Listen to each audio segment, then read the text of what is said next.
할렐루야. 우리 주님의 은혜와 평강이 사랑하는 성도님들 심령에 충만하기를 소망합니다. 성경을 읽는 중에 큰 당혹감을 느낄 때가 있습니다. 그것은 믿었던 그 사람이 실패하고 무너지는 이야기를 읽을 때죠.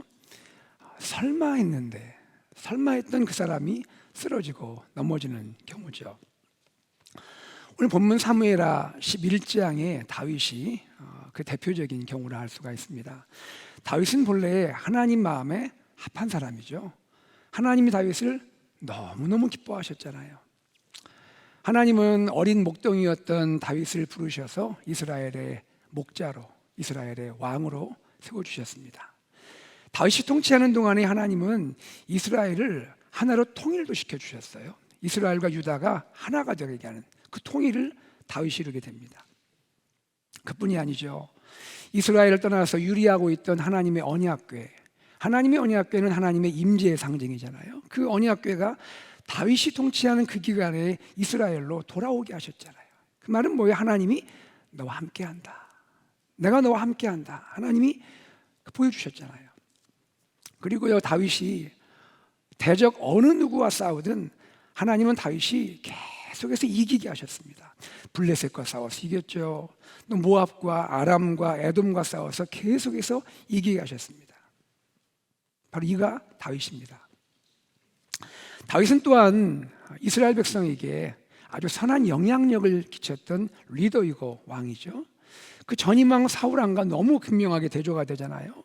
다윗은 선한 영향력을 끼치며 하나님을 보여주며 백성을 통치했던 그런 왕이고 리더입니다.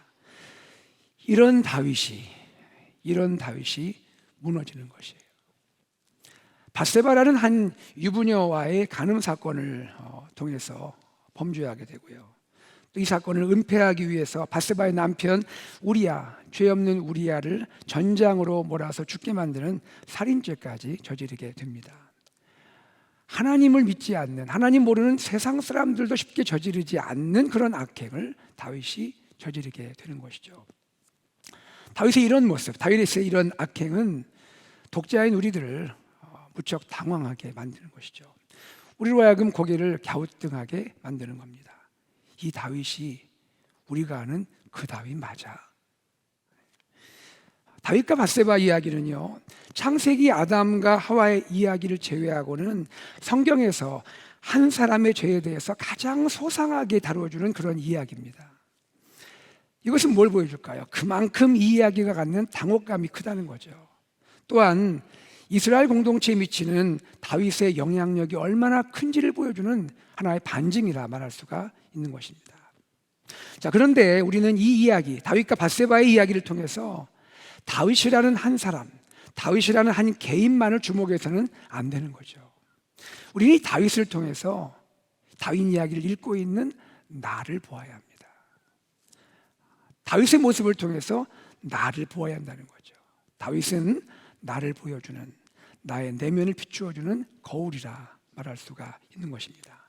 자, 오늘은 가스펠 프로젝트 4-6 다윗 추락, 회개, 그리고 회복이라는 말씀을 나누고자 합니다. 사무엘하 11장을 통해서 추락하는 다윗을 볼 겁니다. 그러면서 그 추락의 원인이 무엇인지 살펴볼 거예요. 그리고 사무엘하 12장과 시편 51편을 통해서 다시 회복하는 다윗을 볼 겁니다. 그러면서 회복의 열쇠는 무엇인지를 함께 살펴볼 그런 마음을 갖고 있습니다. 여러분, 사무엘하 10장까지를 보면요, 사무엘하 10장까지의 다윗은 승승장구합니다. 이런 사람이 없을 것 같아요. 승리하고 승승장구합니다. 그러던 다윗이 사무엘하 11장에서 추락하게 되는 것이죠. 다윗이 추락한 것은요, 보통 우리가 이러한 어떤 위인이나 영웅의 이야기에서 볼 수 있는 것처럼 전쟁에서 패한 거 아니에요. 다윗 추락한 것은요, 자신과의 싸움에서 추락한 겁니다. 자신 안에 있는 정욕과의 싸움에서 패하게 된 거예요. 사건의 이야기는 이렇습니다. 이스라엘이 지금 암몬과 한참 전쟁을 치르고 있습니다. 사무엘하 11장의 시작, 사무엘하 11장 1절은 이렇게 시작을 합니다. 그 해가 돌아와 왕들이 출전할 때가 되매 그 해가 돌아와 왕들이 출전할 때가 되면, 이 말은 뭐냐면요, 팔레스타인의 그 기후를 말하는 건데요, 팔레스타인 지역에 우기가 끝난 거예요. 그리고 건기가 시작됐다는 것을 의미합니다.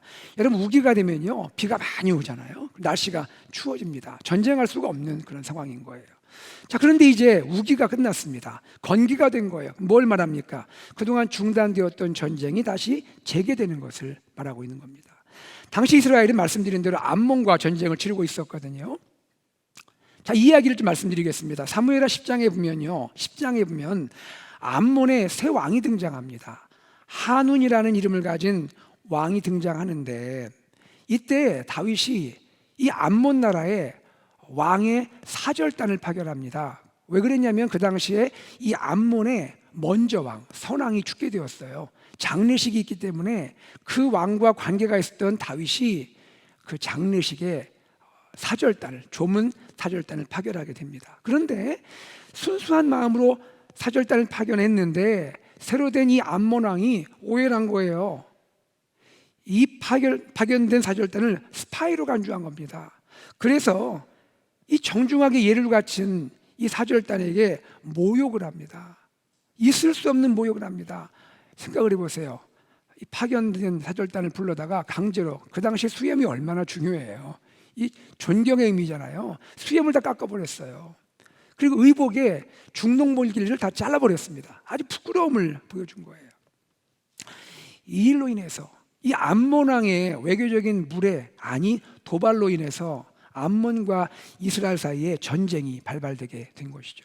말하자면 이스라엘과 암몬 사이의 전쟁은요, 이스라엘 입장에 생각하면 나라의 자존심과 결부된 그런 전쟁입니다. 그리고 전체적인 이 전쟁의 상황을 볼 때 이미 이스라엘이 승기를 잡고 있어요. 이겨가고 있습니다. 그러므로 이스라엘로서는 완전한 승리를 못 박아야 하는 상황이에요. 승리의 쐐기를 박아야 하는 그러한 중요한 국면인 겁니다. 자, 그런데 이 중요한 국면에, 이 중요한 시기에 성경은 다윗에 대해서 아주 특별한 언급을 하고 있습니다. 그 내용을 같이 읽어보겠습니다. 11장 1절입니다. 시작. 그 해가 돌아와 왕들이 출전할 때가 되매 다윗이 요압과 그에게 있는 그의 부하들과 온 이스라엘 군대를 보내니 그들이 암몬 자손을 멸하고 라빠를 에워쌌고 그 다음이요 다윗은 예루살렘에 그대로 있더라. 다윗은 지금 나라의 아주 중요한 시기인데 자기의 부하들과 이스라엘 온 군대를 전쟁터에 보냈습니다. 그리고 자기는 예루살렘에 머물러 있습니다. 그리고 말씀을 보니까 다윗은 예루살렘 자기 왕궁에서 낮잠을 자고 있습니다. 그리고 잠이 깹니다. 저녁 시간이 되었죠. 선선한 저녁 시간이 되었습니다. 왕궁 옥상을 거닙니다. 산책을 했겠죠. 그러다가 한 여인이 목욕하는 장면을 보게 됩니다. 여인이 너무 아름다워 보이는 거예요. 다윗은 사람을 보냅니다. 그 여인이 누구인지 알아보게 합니다. 여인은 남편이 있는 여인이었어요. 그 남편은 햇사람 우리아였습니다. 우리아의 아내였습니다. 여러분, 우리아는 햇사람, 즉 이방인 출신이지만 다윗을 위해서 목숨을 바쳐 싸웠던 다윗의 충신입니다. 다윗은 어떻게 할까요? 이 여인을 궁으로 불러들입니다. 그리고 여인과 함께 동침합니다. 그런데요, 이 여인이 임신을 하게 된 거예요. 여인은 임신한 것을 알게 된 다음에 다윗에게 자신의 임신 소식을 알리게 됩니다. 다윗 당황했겠죠. 다윗은 이 일을 은폐하려고 시도합니다. 전쟁 중인 밧세바의 남편 우리아를 후방으로 불러냅니다. 그리고 아내와 동침하도록 2번이나 회유하는 것이죠. 마치 이런 겁니다. 전쟁 중에 있는 부하에게 마치 포상 휴가라도 주듯이 불러내어 이런 상황을 연출하게 되는 거예요. 아주 쿨한 리더처럼 그렇게 보이게 하는 것이죠. 이를 통해서 밧세바가 임신한 아기가 다윗과의 관계에서 임신한 것이 아니라 우리아의 아내인 것처럼 꾸미려고 이를 시도하고 있는 것입니다. 그런데 우리아는 왕의 이 배려를 2번 모두 수용하지 않습니다. 왕의 말대로 따르지를 않는 거예요. 결국 방법이 없는 다윗은 우리아를 전쟁의 최전선으로 투입시킵니다. 그리고 거기에서 적군의 손에 목숨을 잃게 만들게 됩니다. 다윗은 간음죄를 지었고 살인죄를 짓게 됩니다. 여러분, 우리 지금 이 이야기를 나눴습니다. 한번 생각해 보죠. 다윗은 왜 이렇게 추락했을까요? 다윗 왜 이렇게 추락했습니까? 하나님의 사람이었잖아요. 하나님이 너무나 기뻐하는 사람이었잖아요. 다윗이 왜 이렇게 추락하게 된 겁니까? 몇 가지 이유를 함께 생각해 보고자 합니다. 첫째입니다. 다윗은 승리에 도취된 채 방심했기 때문입니다. 같이요, 시작. 승리에 도취된 채 방심했기 때문이다. 지금 전쟁이 한참 진행 중이잖아요. 전쟁터에 앞서 싸워야 할 왕이잖아요. 자신의 사명을 망각한 채 왕궁에 머물고 있는 거예요. 더욱이 낮잠을 즐기고 있습니다.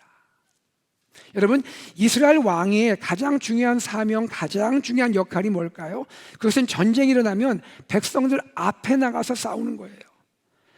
기억하세요. 백성들이 왕을 요구할 때 사무엘에게 했던 말이 있죠. 사무엘상 8장 20절인데요. 같이 읽어보죠. 시작.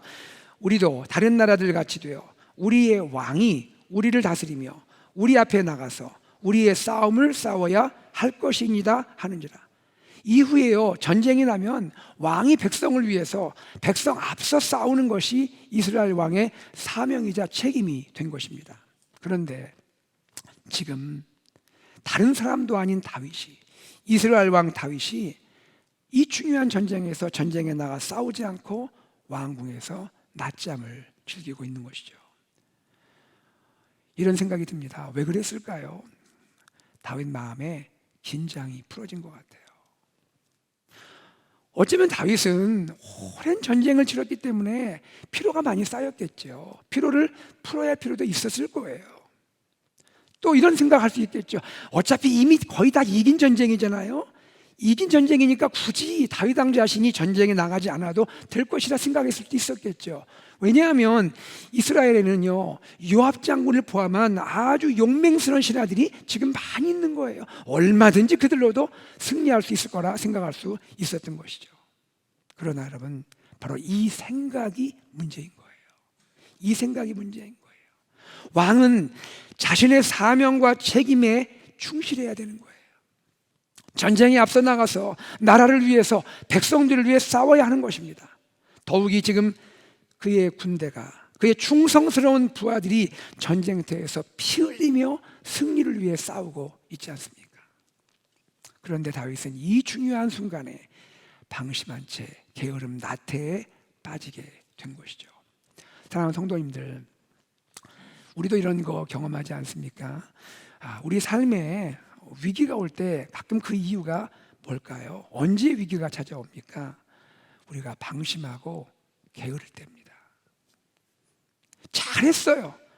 정말 열심히 했어요. 잘했습니다. 그런데 잠시 방심한 거예요.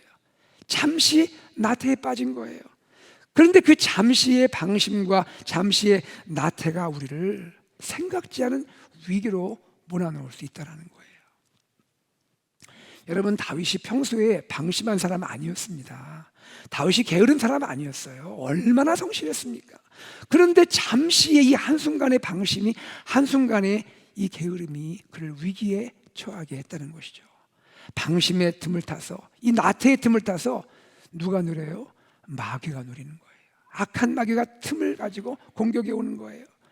죄의 유혹이 방심하고 게으름에 빠져있는 다윗 왕을 넘어뜨리고 쓰러뜨리기 위해 찾아온다는 것이죠. 사랑하는 여러분, 우리는 기도해야 합니다. 우리는 강한 사람이 아니에요. 주여, 나를 긍휼히 여기셔서 방심하지 않게 하시고 나태하지 않도록 나를 붙들어 주옵소서.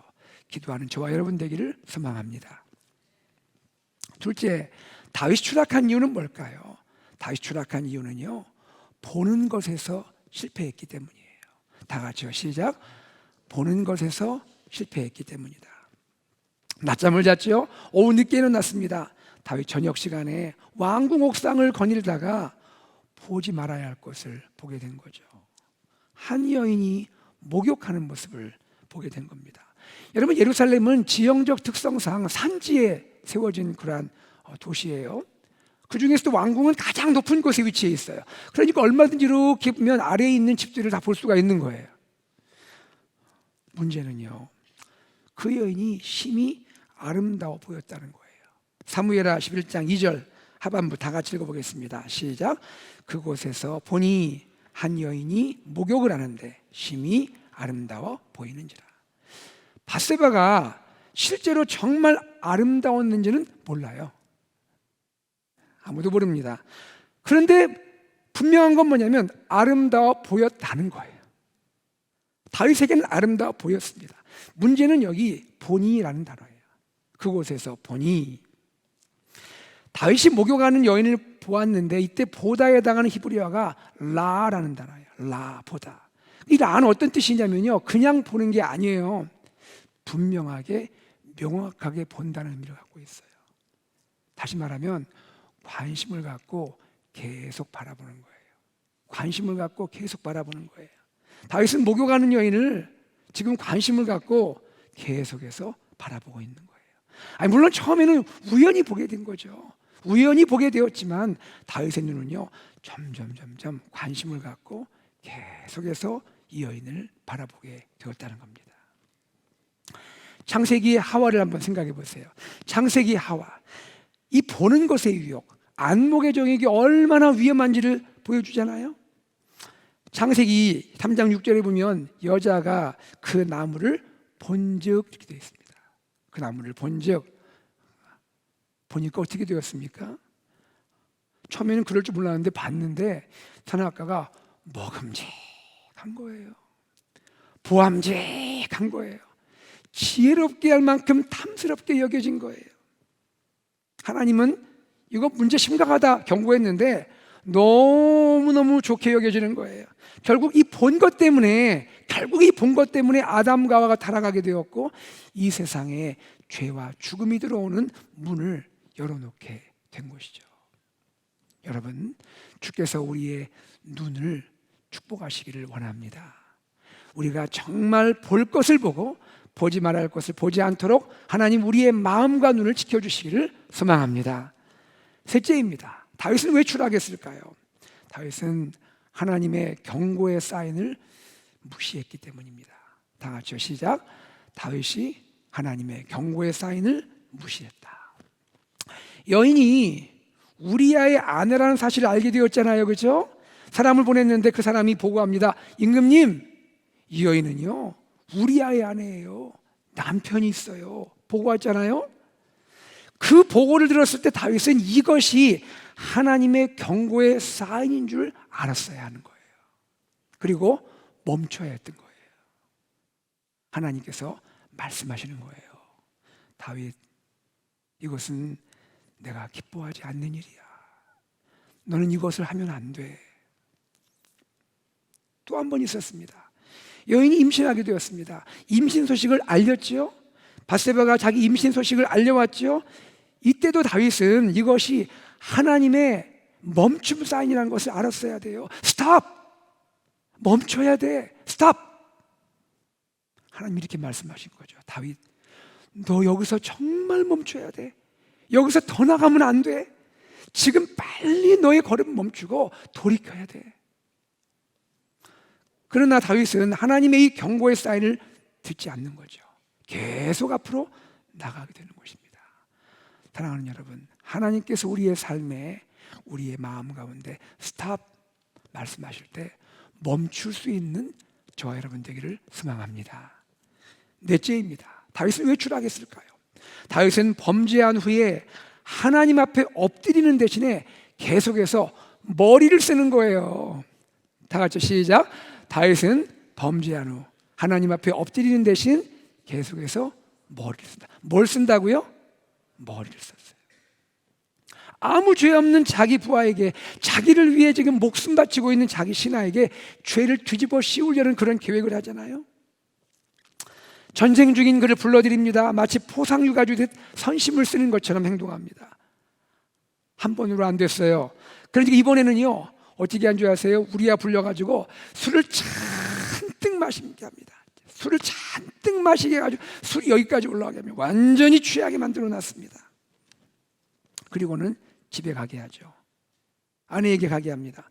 그런데 이 일이 다윗 뜻대로 또 안 되는 거예요. 여러분 왜 그런지 아십니까? 다윗 입장에서 보면 우리아가 문제예요. 너무 충신이에요.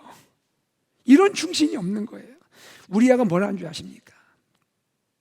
지금 전쟁 가운데 피 흘리며 싸우는 나의 동료들이 있습니다. 전쟁 가운데 피 흘리며 싸우는 나의 동료들이 있는데 내가 어찌 그 동료들을 두고 나 혼자 편하자고 집에 가서 쉴 수가 있겠습니까? 이런 충신이 어디 있는 거예요. 여러분, 저는 이 부분 묵상하면서 이런 질문을 한번 해봤어요.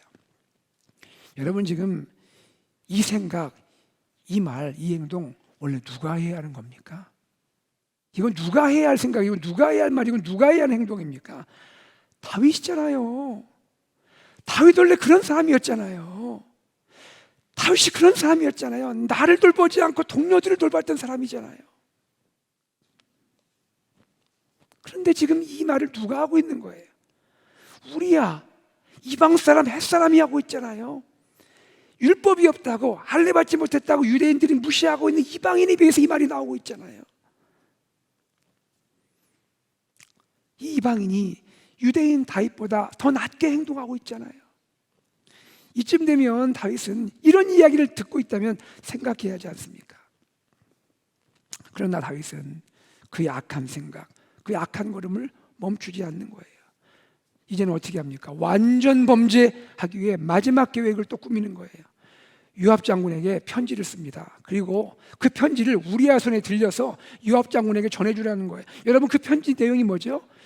요압, 너는 이 편지를 받는 대로 편지 들고 온 우리아를 최전선에 보내. 아주 정말 위험한 최전선에 보내. 그 무슨 말입니까? 죽게 해. 그냥 처리해 이 말입니다. 아무것도 모르는 우리아가요 지금 이 편지를 들고 갑니다. 자기 지금 사형 선고 담겨있는 편지예요. 이 편지 들고 전쟁터의 요압 장군에게 가서 충성 다녀왔습니다. 편지 보시죠. 그런데 이번에는요 다윗 계획대로 일이 이루어지는 거예요. 다윗 뜻이 성취가 되는 거예요. 여러분 얼마나 슬픈 장면입니까? 얼마나 가슴 아픈 일입니까? 지금 주인이 자기를 위해 충성하는 부하의 아무 잘못도 없는 한 가정의 남편의 목숨을 빼앗아 가는 거예요. 과연 이 사람이 다윗 맞나? 하나님의 마음이 아픈 다윗이 맞나? 다윗 이 일을 하면서 양심에 찔림이 없나? 우리가 아는 다윗 누구예요? 사울왕과 다른 왕이었잖아요. 사울왕과 정말 달랐잖아요. 사울왕의 이 악한 행동으로 자기도 얼마나 마음의 고통을 당해봤습니까?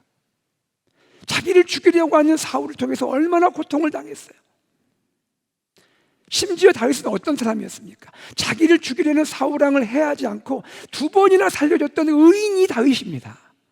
그런 사람이었어요. 그런데 다윗이 어떻게 이렇게 변하게 되는 겁니까? 누구나 다 넘어질 수 있죠. 넘어지면 안 되겠지만 누구나 다 넘어질 수 있는 거 아닙니까? 넘어졌습니다. 쓰러졌습니다. 실패했습니다. 어떻게 합니까? 하나님께 엎드려야 하잖아요. 그런데 다윗은 어떻게 합니까? 하나님께 엎드리는 대신 계속 뭐를 쓰고 있어요? 머리를 쓰고 있잖아요. 사람이 하나님께 엎드리지 않고요 계속 머리를 쓰면 어떻게 됩니까? 죄의 수렁으로 더 빠져들어가는 거예요. 나는 머리 쓴다 생각하지만 더 죄의 수렁으로 빠져들어서 그냥 얽매이게 되는 거예요. 꼼짝 못하게 되는 거예요.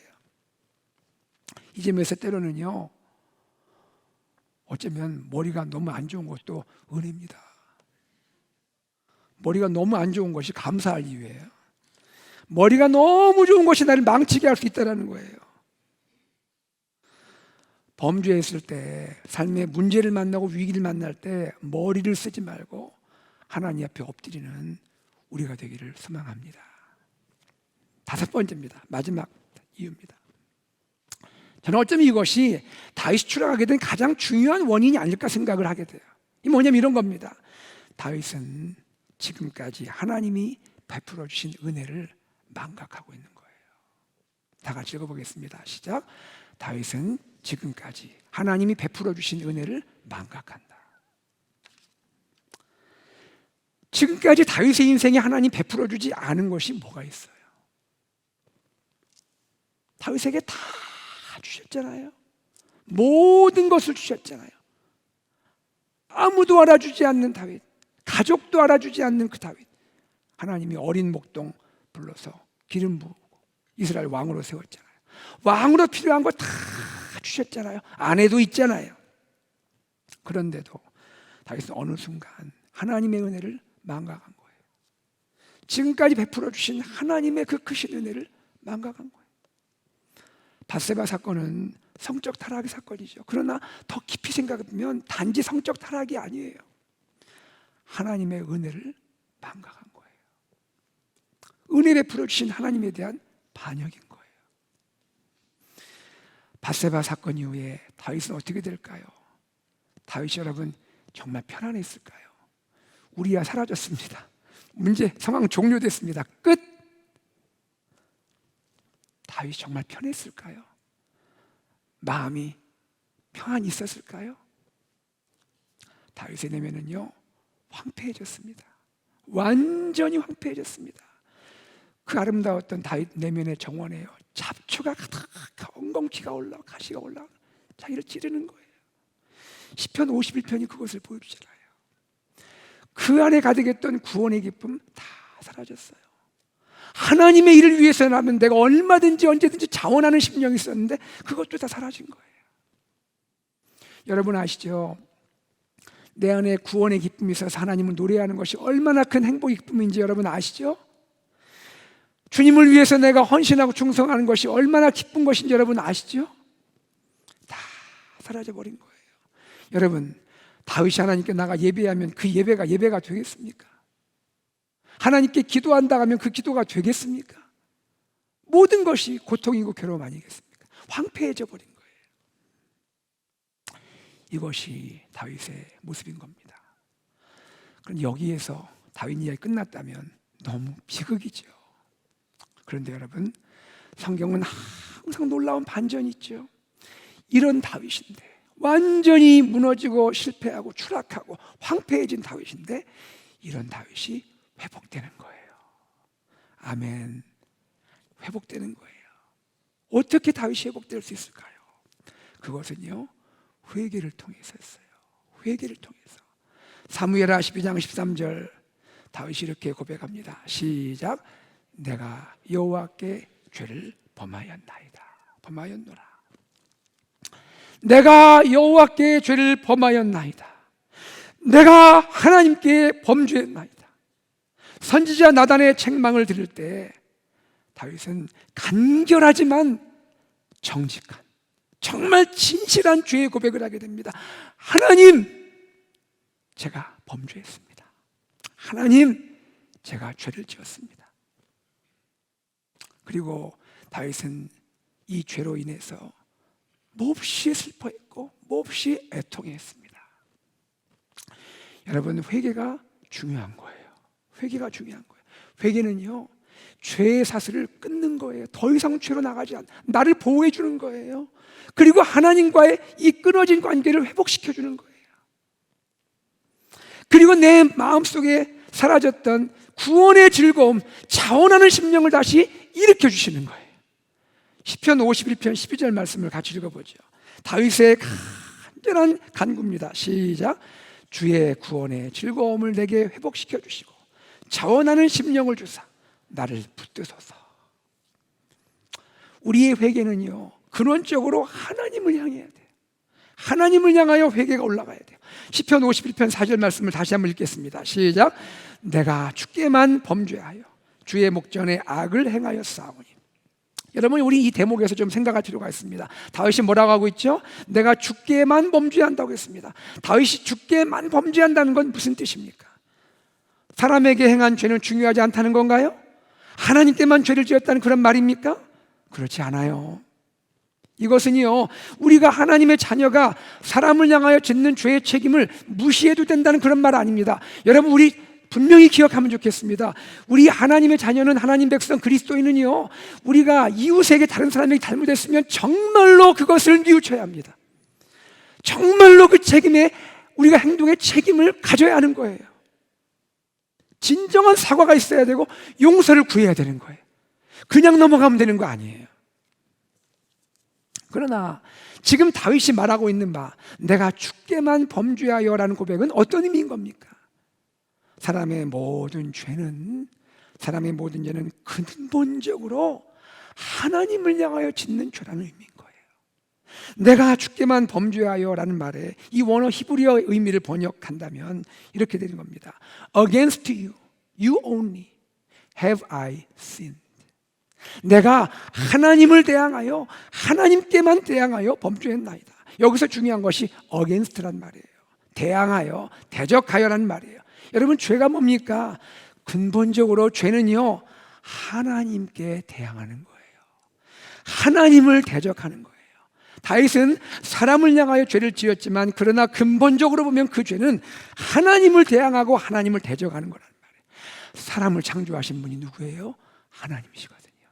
사람에게 범한 죄가 근본적으로는 사람을 창조한 하나님을 대적하는 것이고 하나님을 대항하는 범죄라는 거예요.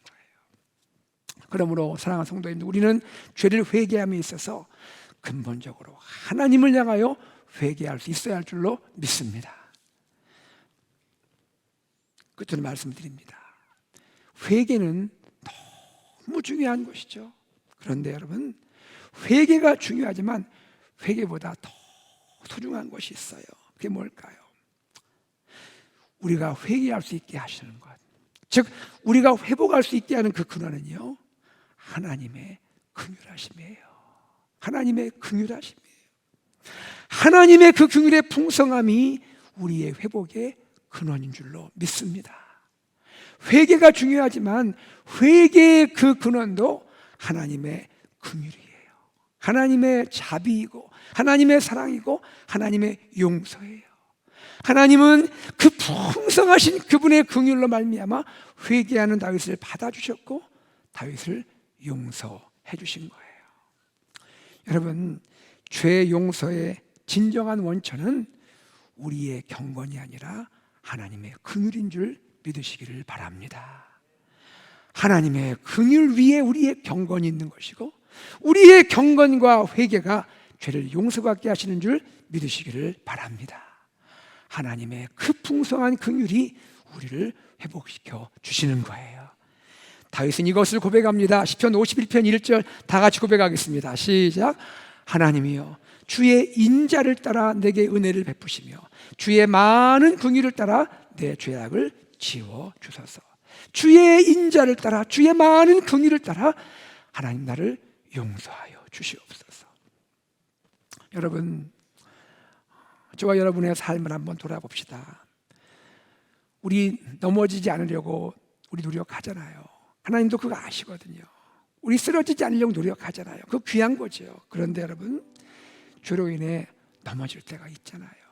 쓰러질 때 있잖아요. 이게 우리의 솔직한 모습이잖아요.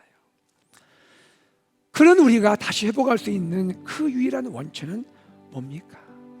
하나님의 그 풍성하신, 바다보다 넓고 하늘보다 큰 하나님의 그 사랑이잖아요. 긍휼이잖아요. 그 사랑과 긍휼이 우리에게 주어졌어요. 어디에서요? 예수님의 십자가입니다.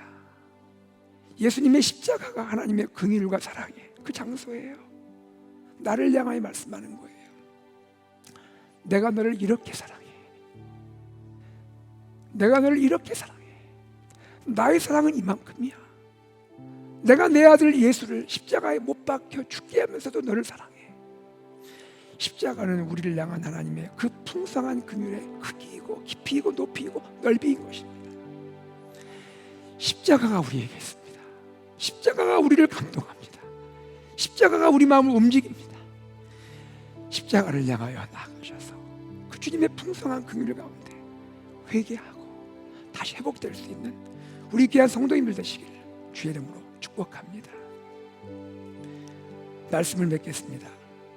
여러분, 죄는 오늘도 우리를 유혹합니다. 우리를 넘어뜨리려고 해요. 우리가 죄의 유혹을 이길 수 있는 길은 복음뿐입니다. 십자가의 복음, 부활의 복음, 이 십자가의 복음의 능력이 우리를 붙들어 주는 거예요.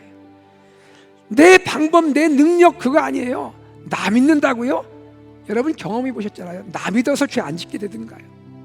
십자가의 복음의 능력이 나를 죄의 유혹으로부터 지켜주실 줄로 믿습니다.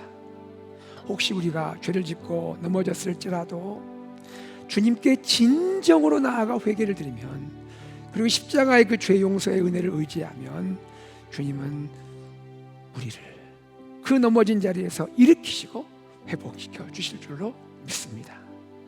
회복의 은혜를 풍성히 누리는 우리 사랑하는 성도님들 되시기를 우리 주 예수 그리스도의 이름으로 축복합니다. 아멘. 지금 말씀을 기억하며 우리 찬양으로 주님께 나가기 원합니다. 시간 우리 찬양할 때요, 정결한 마음 주시옵소서. 다윗의 고백을 우리가 한번 나의 고백으로 드립시다. 주여 나에게 정결한 마음 주십시오. 그리고 죄에서 자유를 얻게 하는 우리 함께 찬양하겠습니다.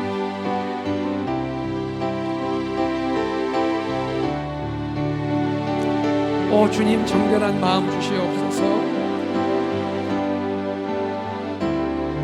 정결한 마음 주시옵소서. 오 주님,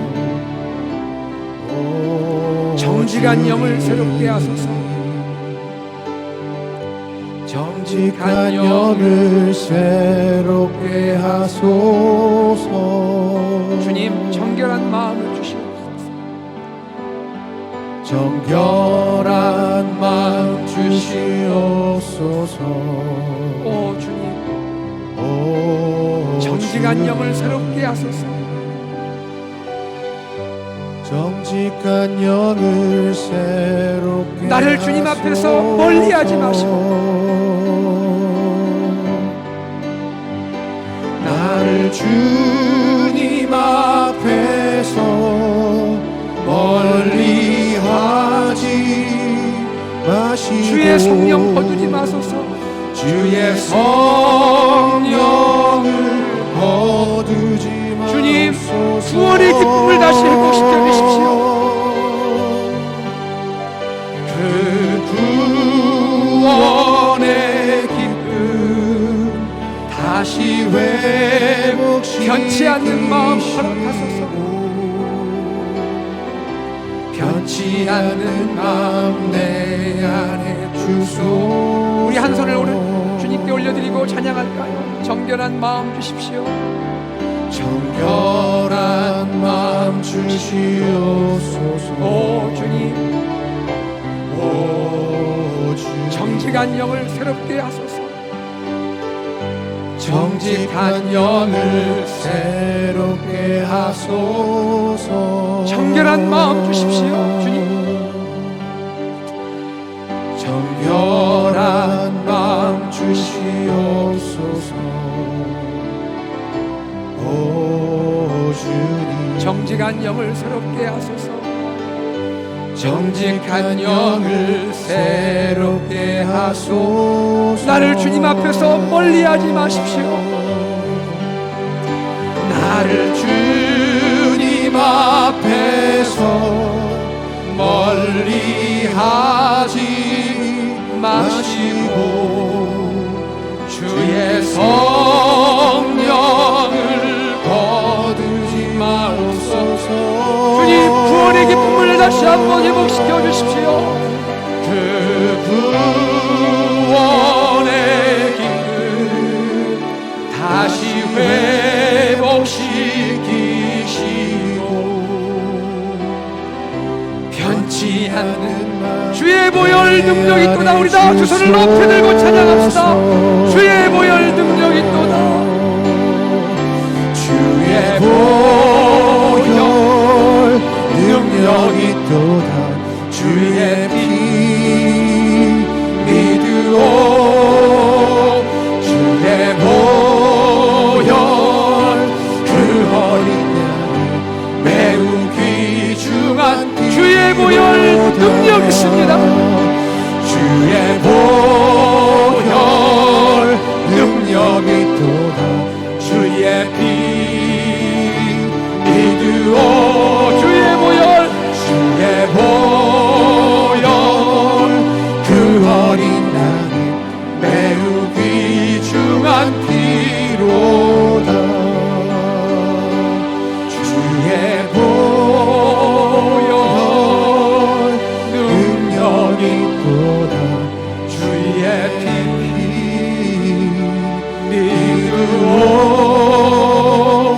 주의 보혈 그 어린 양 매우 귀중한 피로다. 이 시간 우리 함께 기도하기 원합니다.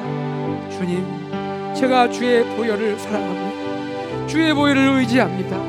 하나님, 혹이라도 내가 넘어지고 실패한 자리에 있다면 주여 다시 저를 회복시켜 주시옵소서. 진실한 외교로 주님께 나가게 하시고 주의 십자가의 보혈로 회복되게 하여 주시옵소서. 함께 기도하겠습니다. 하나님 아버지, 주님의 은혜와 사랑을 감사드립니다. 아버지 하나님, 우리를 사랑하시고 축복하시고 인도하셔서 하나님, 우리가 주님께 나아가 기도하며 하나님께 아버지 회개하며 주님의 그 자비의 은혜, 주님의 십자가의 보혈을 의지하고 나갈 수 있도록 하나님 역사하심을 감사합니다. 주의 보혈 능력 있습니다. 내가 주의 피를 믿고 나갑니다. 하나님, 다시 한번 내 안에 구원의 기쁨을 회복시켜 주시고 변치 않는 마음 주시고 하나님 자원하는 심령을 허락하여 주시옵소서. 아버지 하나님, 우리 마음 가운데 주 역사하셔서 주님을 구하며 바라며 믿음으로 나가도록 하나님 도와주시기를 원합니다. 역사하여 주시옵소서. 하나님 아버지, 감사합니다. 다윗을 보면서 나를 보게 되네요. 하나님, 나를 다시 한번 회복시켜 주시옵소서. 하나님, 내 안에 진실한 회개가 있게 하시고 하나님의 그 풍성한 구원의 은혜를 누리며 다시 한번 멋지게 일어나 주께 쓰임받게 하여 주시옵소서. 주 예수 그리스도 이름으로 기도드리옵나이다. 아멘.